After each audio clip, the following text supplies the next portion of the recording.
Hello survivors and welcome to another Walking Dead Road to Survival video, and in this video we're going to be going over Steve, a little starter guide for you, going through the skills that are worth upgrading on his kit, what combat mods will be best used for him based on what teams he's going to be in, and the sort of weapon he can hold on to. Now Steve is quite a dynamic character. He has got some very interesting parts of his kit. If you want to see a full breakdown on his actual kit and how things work, I did do a preview of this character when he first came out. I think it was just before Christmas. You can go and check that out. But in this video, we're going to be primarily going over just how I would build him. So first of all, we'll just go over his skills quickly and go through the ones that I think are upgrading. Obviously, the rush and the signature move get upgraded based on his tier. And I would say that Steve gets a significant boost once he gets to LB3, not just because of his stats, but because his potential on his passives. One of his passives gets the second half of it at LB3, and it makes a massive difference. And we'll just go through which ones I think are worth upgrading here. Healthy frame, definitely worth upgrading. Self-sustain is huge on tanks. It doesn't rely on anyone else. It does rely on his HP being a certain amount. It is very powerful once he does lose HP. He'll gain tens of thousands once this procs. Strength is also good, even though it will reduce incoming damage because he has a chance to fully block out crits.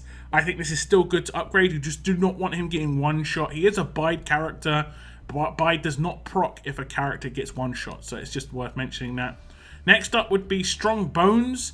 Incoming tough trait damage against this character has its multiplier reduced. That goes up to, I think, minus 80%, which is big, and it will put it more in line with the other traits. So he's not going to be taking significantly more damage by tough characters because he is alert. And again, while it is reducing damage, it's just going to put it more in line with the other traits, so I think it's absolutely fine. Now, this is where his power is crazy, and it actually kind of can change how you build the rest of his character, specifically around his weapon. And it is bone to pick. At LB3, it gets a bonus 20% chance, and it goes up to 60% chance to confuse one enemy for 2 turns when he's just attacked with a basic attack or attacked with a signature move that has on hit that can crit, for instance, or a rush that can crit. Really, really powerful. Obviously, certain signature moves and rushes can bypass this, for instance, like the Gentleman and like Zachary, these sort of characters.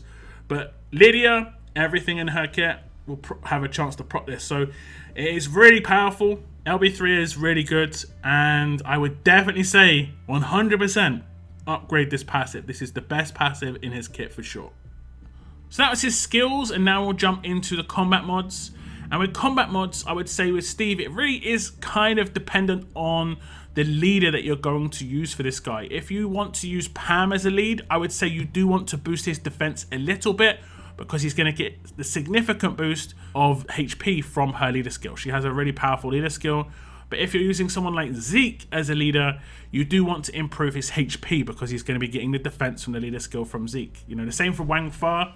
Not as powerful as Pamela when it comes to the HP boost, but you would want to boost his defense a little bit. I'm going to just go as if I'm going to be using him with a Zeke lead. So I'm going to be going for HP set. But if you're using him with Wang Fa or Pamela, go with defense set. Pretty simple.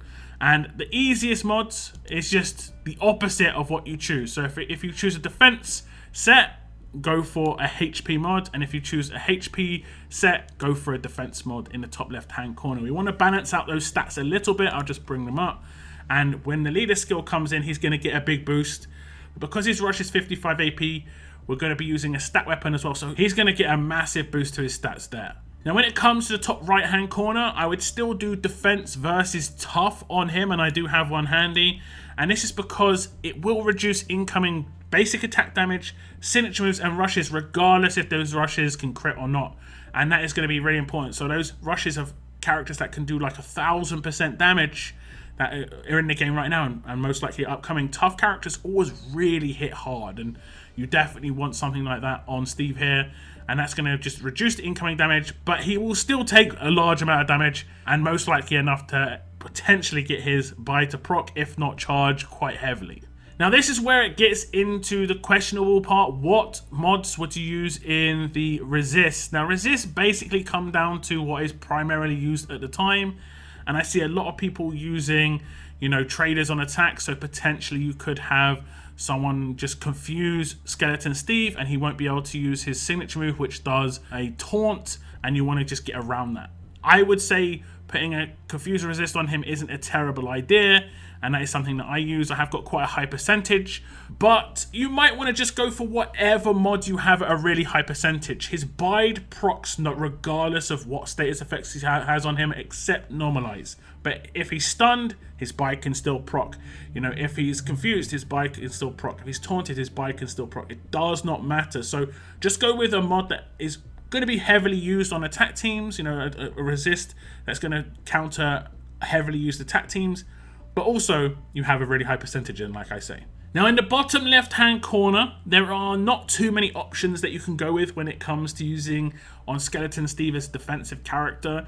You could potentially go with defense while disarmed, defense while confused, or defense while stunned. Those are, you know, the different ones there. Or you could go with graze, but you don't necessarily want to reduce that damage too much, but you could go with graze. If there was a way you could get him to heal, if they ever implement one in the bottom left-hand corner where he could heal based on anything else but the damage he does, which is lifesteal, not great. That would be awesome, obviously, because you'd be able to counter potentially infection, and that's a big issue for Steve. But right now that does not exist, and I think one of the best ones to go for would be defense while stunned, just because you have got traders again, and he just can proc the stun when he has his turn. And if he just gets a massive defense boost when he gets stunned, he's going to take a lot less damage, a lot less chance to actually get super nuked. Now, I do not have a defense while stunned on HP set. Generally speaking, it's okay to go offset if you do get the set bonus of 3 to 4, but you want to try and get as many inset as possible. I literally do not have any defense while stunned HP set mods. I would use one that was lower percentage. This is a good percentage defense set one. 120% is very nice. I'm not going to get any set bonuses for here, which is obviously a little bit of a downside. Now, when it comes to the wildcard slot, I'm going to use HP on HP here. I'm going to go for stat heavy, and that is because, like I said with the resist, some characters do need lots of resist to actually be useful. Steve doesn't. His bide's always going to be there. It's always going to be useful. And if you look at his stats, how I built him so far, regardless of whether you use defense set or HP set, and obviously done the opposite on the top left-hand corner, his stats will be roughly the same. So depending on what leader you use, you'll need to balance it out by using the other stat. So for instance, if I'm using Zeke lead to give me more defense, I need to get more HP with a mod. If I'm using Pamela lead to get HP, I need to get more defense with the mod. So I'm going to use HP on HP here. I've got a decent one, and you can see the HP gets boosted heavily above the defense. But that's where Zeke is going to come in and just boost it the other way. And you basically want to try and aim for at least 45,000 of each stat. Obviously, it depends on your lieutenant system, but up to 50k of each stat is not impossible. Okay, so I hit apply here, and I'm pretty happy with these mods. The only difference between it being defense and HP set would literally just be the set, honestly, because if we're going for double stats, both defense and HP stat mods, it's just the set bonus which you're going to change, and that's, like I said, going to be based on the leader. Now, Steve as a character did not have an attached weapon, so you basically had to choose what weapon you wanted to put into his hands. But before, when I was talking about his skill upgrades, I did say what was interesting about Steve is because he has control on his passives, where you would normally want to try and get on his weapon so people can't freely attack him. He also does have bide, so people run 2 risks: charging up his bide, or maybe even proccing it, or getting themselves or one of their teammates confused. If you've attacked Steve before and then one of your other teammates is just randomly attacked instantly, you'll know how annoying it can be, and it's really, really powerful. A weapon I've used on Steve for quite a little while is this pistol here. It has got 45% HP, 30% defense, a bonus to defense, 40% defense when taking damage from enemies of more than 50% HP, and it reduces critical hit damage taken by 50%. Normally this would not be a great weapon on a defense team, just because you are open to getting attacked and the other team gaining AP. It could potentially be used on a massively tanky team, but for Steve it's just great because, like I said, he's got his confuse within his skills, within his passives, so it's absolutely fine. Lucas pistol is quite easy to come by. I think it's on the 4-star weapon wheel. It starts with 30% HP, but I guess you could go with one that starts with 30% defense. You don't have to necessarily go for this 3rd slot, because obviously if Steve gets normalized, it's a little less risky to attack him, and there is normalized quite a lot now. So you could potentially go for a focused stun weapon with the same other upgrades in the 1st, 2nd, and 4th slots. But this weapon that you see on your screen right now is extremely easy to come by versus a focused stun weapon.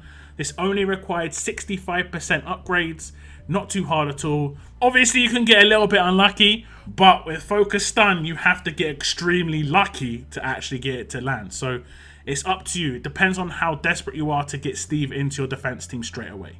Okay, so as you can see, I've got Steve in my team, and I'm using that Zeke lead, and look at that HP and defense numbers, they're exactly the same. This is kind of what you want before you use the weapon.